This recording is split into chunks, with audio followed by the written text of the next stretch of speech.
Hai, senang sekali ketemu sama Anda. Nah, hari ini kita ngomong tentang sesuatu yang berbeda, yes. Kita ngobrol tentang karisma. Oke, kita akan cerita kenapa ada orang yang benar-benar bisa berkarisma. Yang kalau kita wow, kok keren ya ini orang ya. Kok rasanya ada sesuatu yang berbeda ya.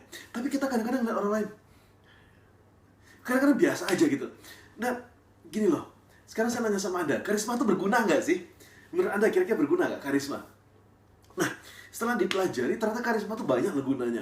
Coba kita lihat, kalau misalnya seorang guru yang tidak berkarisma, tidak didengerin sama muridnya.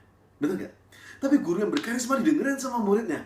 Muridnya nurut, muridnya nilainya lebih bagus. Dan bahkan gurunya lebih bisa menenangkan muridnya. Benar nggak? Nah, coba lihat lagi tentang dokter gitu ya. Dokter itu ternyata boleh dibilang setelah diteliti gitu ya, sekitar 60-70% dari penyakit kita ternyata penyakitnya adalah psikosomatis. Yang artinya penyakit itu kebanyakan datang dari pikirannya. Kebanyakan dokter itu, saya pribadi gitu ya, saya punya dokter yang saya kagumi.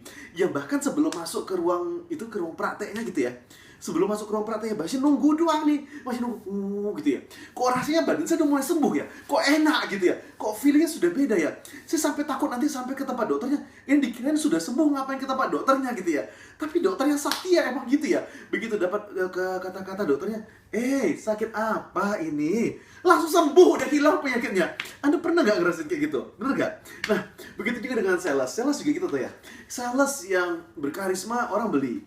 Kalau misalnya bos yang berkarisma, anak buahnya dengerin. Nah, bagaimana dengan Anda? Menurut Anda karisma penting? Nah, kalau gitu kita akan belajar apa itu resep karisma, yes? Nah, kita akan belajar. Kali ini kita akan belajar apa itu sebenarnya resep karisma. Resep karisma itu sebenarnya cuma ada 3, oke? Kita ulangin sama-sama supaya Anda bisa ingat ya. Karena kalau Anda nggak mau ngulangin nanti nggak gampang ingatnya, oke? Kita ulangin sama-sama, ikutin saya, yes? Ikutin saya, oke? Jadi resepnya ada 3. Ada berapa? Ada 3 ya. Pakai tangannya, ayo sama-sama saya dengan saya. Oke, ada berapa? Ada 3, oke? Resep yang pertama yaitu fokus, oke? Sama-sama, apa? Fokus, oke? Resep yang pertama yaitu fokus, oke? Yang kedua yaitu warmth atau kehangatan. Oke, yang kedua itu warmth atau kehangatan. Apa tadi? Yes, warmth atau kehangatan. Yang ketiga itu power atau kekuatan. Yang ketiga apa? Power atau kekuatan ya. Nah, jadi kita ulangin. Yang pertama yaitu fokus. Yang kedua yaitu warmth atau kehangatan. Yang ketiga itu power atau kekuatan. Nah, yang pertama nih gampang. Ketika Anda fokus sama orang gitu ya, orang ngomong sama Anda fokus sama, ya, ya. Ketika Anda fokus sama dia, karisma Anda muncul. Itu gampang banget gitu ya. Tapi ketika misalnya Anda nggak fokus sama dia cerita sama Anda, oke, ya, saat itu juga karisma Anda langsung hilang. Bener?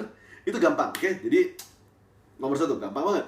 Yang tricky adalah yang nomor 2-nya. Ya, dan nomor 3-nya, yaitu tentang warmth, kehangatan, dan juga tentang power. Karena yang 2 ini persis kayak jungkit, ya. Yang namanya warmth, kehangatan. Ketika ada orang yang begitu hangatnya, hei, apa kabar? Kamu sehat hari ini? Kita merasa senang sama dia. Kita merasa kok enak, kok rasa deket sama dia. Kok nyaman sama dia ya. Itu juga karisma. Oke? Tapi ada satu yang lagi. Yaitu namanya power, kekuatan. Ada orang yang begitu tegasnya yang, oke, yes. Saya bisa mengerti. Baik kalau begitu. Oke, mari kita kerjakan. Itu juga karisma. Itu juga bentuk karisma. Tapi yang menariknya nih seperti ini. Ini nih. Yang menariknya, yang namanya warmth, oke, sama yang namanya strength, ini ternyata persis kayak juga jungkit seperti saya bilang. Kalau warmth-nya naik, kalau orangnya, hai, gimana kabarnya sekarang? Kamu sehat? Dari mana aja? Gitu ya. Ketika warmth-nya naik, power-nya juga turun. Kadang-kadang orang melecehkan dia. Kadang-kadang orang memakai dia gitu ya. Kadang-kadang orang memanfaatkan dia. Kayaknya ini orang baik ya. Udahlah kadang-kadang dimanfaatkan sama orang. Orang seneng sama dia ya. Tapi juga, boleh tolongin ini, tolong ngetikin bisa, boleh tolong ini. Kadang-kadang saya mohon maaf, bahasanya tidak enak dijadiin kayak sekaki sama orang. Oke? Nah, tapi itu juga bentuk karisma. Tapi ada orang yang begitu tegasnya, oke. Nah, saya bisa mengerti. Oke, mari kita kerjakan sekarang juga. Orang seperti ini disegani sama orang, ditakutin sama orang. Tapi efeknya apa? Orang agak malas deket-deket sama dia. Orang jaga jarak sama dia. Nah, sekarang karisma yang bagus gimana? Tapi sebelum saya ngomong tentang karisma yang bagus yang gimana, coba kita bandingkan ya. Ada orang yang cuma punya warmth, di mana orang sayang sama dia. Ada orang yang punya strength, di mana orang langsung seru gitu ya. Nah, Tapi ada orang yang tidak punya dua-duanya. Nah, ini cilaka. Kalau Anda tidak punya dua-duanya, atau sorry, kalau ada orang yang tidak punya dua-duanya gitu ya, wolf-nya pun tidak ada, karismanya, strength-nya pun juga tidak ada, power-nya nggak ada, orang cuekin doang, orang nggak peduli. Ketika orang penuh dengan kehangatan, orang, wow, saya suka dengan orang ini. Ketika orang penuh dengan ketegasan, kita kagum dengan orang ini. Kita takut juga sama orang ini. Tapi yang paling bagus adalah ketika bisa menyeimbangkan dua-duanya. Ketika dia bisa menyeimbangkan antara warmth-nya dia sama strength-nya dia, antara kehangatannya dia sama power-nya dia, sama kekuatannya. Ketika kita bisa menyeimbangkan kedua-duanya, kita bisa menjadi hangat. Tapi kita juga sekaligus punya power, itu baru karisma.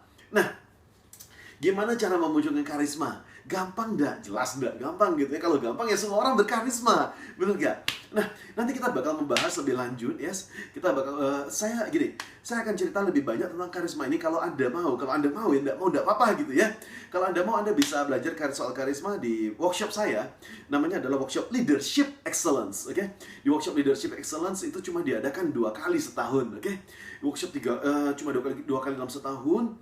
Itu kelasnya seru dari pagi sampai malam, pagi sampai malam, pagi sampai subuh gitu ya. Dan kalau malam tuh bisa sampai jam 1, jam 2 pagi, subuh ya benar-benar sampai jam 5 pagi. Kelas seru-seru banget, cuma diadakan 2 kali setahun. Di Leadership Excellence kita akan belajar gimana cara menjadi leader yang sungguh-sungguh berkarisma. Kalau Anda seorang dokter, gimana caranya jadi dokter didengerin. Karena dokter yang berkarisma paling ramai, bener gak? Guru yang berkarisma ya paling disenengin sama murid-muridnya, bener ya? Kepala sekolah yang berkarisma diikutin sama guru-gurunya. This is the power of influence, this is the leadership, oke? Nah, bagi Anda yang mau, why not kita belajar sama-sama di kelas Leadership Excellence selama 3 hari, yes? Nanti Anda boleh nanya-nanya, Anda juga boleh kontak saya, Anda boleh lihat website saya ya di www.hendrikronald.com gitu ya. Atau Anda juga boleh kontak saya juga, Anda boleh email saya gitu ya. Email saya gampang, ronald@hendrikronald.com gitu ya. Saya ulangi sekali lagi, ronald@hendrikronald.com. Anda mau ngobrol-ngobrol sama saya juga boleh, nanti kita ngobrol-ngobrol lagi. Oke? Nah, itu sekilas tentang karisma. Nanti kapan-kapan kita ngobrol-ngobrol lagi, tapi saya doakan Anda makin lama makin berkarisma, powernya makin gede, warmth-nya juga makin gede, fokus makin gede, sehingga orang makin sayang sama Anda. Sip? Oke, kalau begitu, saya Hendrik Ronald, salam dahsyat buat Anda.